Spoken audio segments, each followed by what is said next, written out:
Well, to me, it's all about validating the right practices, the best practices, and it's nice to see someone who has a lot of experience sharing with you, how she does things, and it validates key elements, and it re-emphasizes other elements that you think, you know what, I might have forgotten that elements, or going back to the basics of, getting customers to your website and then turning them into customers, prospect into customers. So, the idea of funnels and making sure that you gain a customer before you make a sale.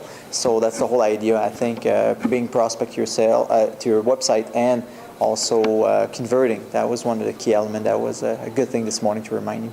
Well, I've been using graphic designers for many years, but I like how she approached the idea that your whole image, your whole toolkit that you talked about, the branding, and that you should define your buying persona. I'm considering a new web project in a sub-niche of my own niche, and then I've been sort of putting things together, and then I like how she defined the idea of, having a buyer persona, the age, what do you do, what's the pain point, your stressors. So I really like that aspect of her presentation, and I'm going to dig even more into making sure I define my own buyer personas before I launch my marketing.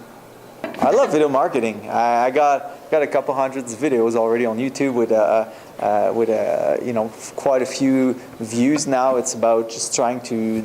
I got into YouTube early enough that I had a lot of exposure. Now I have to upgrade what I do, and then when I get back into doing more of it, I have a lot of clips and different things. Now it's about best practices because it was easy to get noticed back then. Nowadays, it's hard. You have to be, quite different to get noticed. So I think the common practices and how people use videos, but videos is a way of life nowadays, especially with the younger market. So I think video marketing is key. And people would rather watch a video than read through a whole page.